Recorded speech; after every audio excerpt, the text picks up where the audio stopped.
비확률 표집 방법의 설명과 연결이 옳지 않은 것은입니다. 앞에서 비확률 표집 방법의 목적 표집, 유의 표집을 봤는데요. 이건 전체적으로 놓고 보는 겁니다.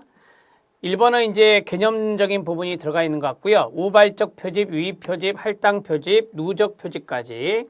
네, 2번부터 4번까지 모두 다 비확률입니다. 1번 들어갑니다. 모집단 자체의 범위를 한정할 수 있다고 되어 있습니다. 목록을 구하여 작성이 가능한 경우라고 했습니다. 여러분, 모집단 자체의 범위를 한정할 수 있거나 모집단의 목록을 구할 수 있으면요, 이때는 확률 표집을 하는 거예요.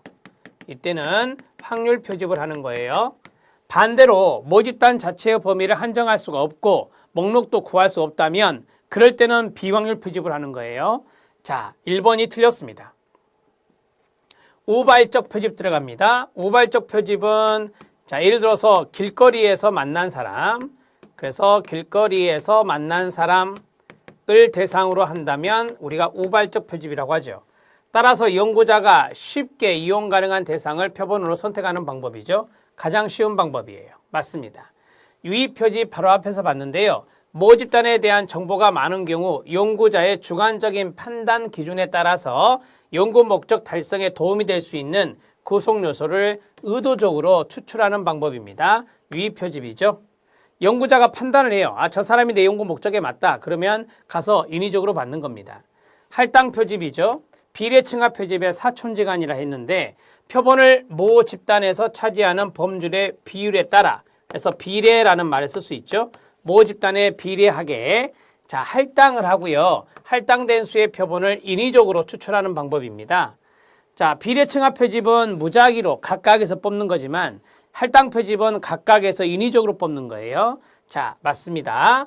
여기 첫 번째 시트에서 1번이 잘못됐으니까 1번 체킹하고 5번 지문 들어갑니다. 자, 5번 지문은 누적 표집입니다. 누적 표집의 동의어 꼭 알아놓으셔야 돼요. 눈덩이 표집이라고도 한다라고 했습니다. 자, 연구에 필요한 소수의 사례 표본을 찾죠. 그리고 그 표본을 통해서 다른 사람을 소개받거나 추천을 받아서 점차로 표본의 수를 늘려가는 겁니다. 누적 표집 맞습니다.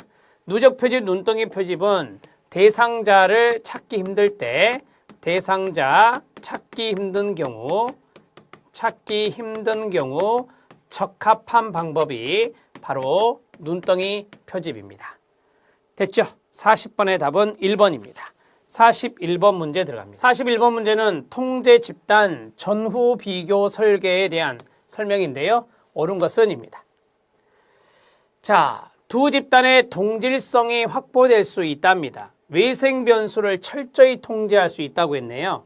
이런 것들이 이제 무작위 할당과 연관성이 있습니다. 통제 집단 전후 비교 설계는 사전 사후 검사하는 건데 이거는 실험 설계, 순수 실험 설계 중에 하나잖아요. 실험 설계 중에 하나가 돼요. 이 실험 설계의 특징 중에 하나가 무작위 할당이란 걸 해요. 무작위 할당이라고 하는 것을 함으로써 실험 집단과 통제 집단 두 집단의 동질성이 확보될 수 있습니다. 외생 변수의 철저한 통제도 가능합니다. 그래서 무작위 할당 이코르 통제라고 하거든요. 같은 의미로 생각하시면 됩니다. 기억 지문 맞습니다. 자, 그 다음에 주 시험 효과를 통제할 수가 없나요? 네, 맞습니다. 주 시험 효과가 뭐냐면요. 주 시험 효과는 사전 검사가 사후 검사에 영향을 미치는 거예요. 사전 검사가 사후 검사에 영향을 미칠 수밖에 없는 게 사전 사후를 다 하잖아요. 그래서 통제할 수 없어요. 이것은 나쁜 녀석이거든요. 왜? 시험 효과는 내적 타당도 저해 요인이거든요. 사전 조사와 실험 처리 상호작용 시험 효과가 발생한다라고 했습니다. 자, 이게 뭐냐면 이거예요. 상호작용 시험 효과란 말이 있어요. 상호작용 시험 효과는 사전 검사가 자, 실험 처리가 뭐냐면 프로그램이라 해요. 사전 검사가 프로그램에 영향을 끼치는 것을 상호작용 시험 효과라고 해요. 개념입니다, 여러분. 사전 검사를 하잖아요, 여러분. 사전 검사를 하는 것이니까 사전 검사의 영향으로 이러한 시험 효과가 나타나게 되는 겁니다. 인과관계 추정을 위한 가장 전형적인 설계 중에 하나죠. 실험 설계의 목적이 뭡니까? 인과관계 규명 아닙니까? 따라서 인과관계 추정을 위해서 가장 전형적인 설계라고 하나 볼 수 있습니다. 답은 5번입니다. 자, 41번 문제 체킹하셔야 됩니다. 통계집단 전후비교에서 어려운 지문들이 나왔어요. 주 시험 효과는 다 가르쳐 드렸었어요. 주 시험 효과는 사전검사가 사후검사에 영향을 주는 거고, 그 다음에 상호작용 시험 효과는 바로 사전검사가 프로그램, X라고 하죠. 프로그램에 영향을 주는 걸 말해요. 자, 이런 것들은 단점입니다. 단점. 왜 나쁜 점이냐? 자, 여기 시험효과가 바로 테스트 효과거든요. 그러면 내적 타당도가 떨어진다라고 하는 거죠.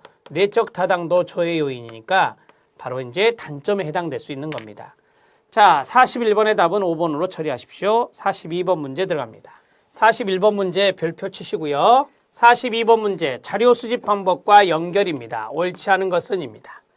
편한 마음으로 보세요. 우편조사는 응답자 간의 비대면적 관계 통해 자료 수집하죠. 익명성이 있나요? 네, 있습니다. 자, 그 다음에 두 번째 면접조사입니다. 상호작용과 응답자의 열성은 연구 목적에 기여할 수 있나요? 네, 그렇습니다.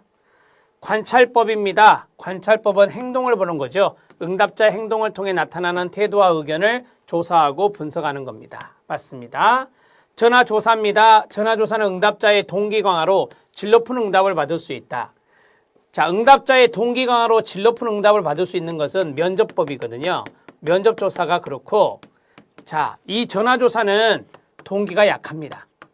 동기가 약한 것이 바로 이제 전화조사예요. 그래서 전화를 자주 끊어버리시고 하죠. 인터넷 조사입니다. 공간적, 시간적 제한이 없나요? 네, 없습니다. 자, 인터넷 조사를 다른 말로 전자설문조사라고도 합니다. 전자설문조사라고도 합니다. 자, 정리가 됐습니다. 4번이 답이 되겠습니다. 42번 문제는 뭐 쉽게 풀 수 있는 문제죠. 43번 문제 들어갑니다. 자, 43번 문제는 정규 분포에 대한 문제인데 시험에 나올 확률 높습니다. 정규 분포에 대한 설명으로 옳은 것은입니다. 정규 분포 곡선 아시죠? 정규 분포 곡선은 이 가운데가 평균, 이코르, 중앙치, 이코르, 가장 많은 빈도의 최빈치가 됩니다. 이 평균이 0이고요. 표준 편차가 1입니다. 표준 편차가 1입니다. 자, 여기 보면 표준 편차가 나오죠. 여기가 1 표준 편차, 2 표준 편차, 3 표준 편차, 마이너스 1 표준 편차, 마이너스 2 표준 편차, 마이너스 3 표준 편차가 돼요.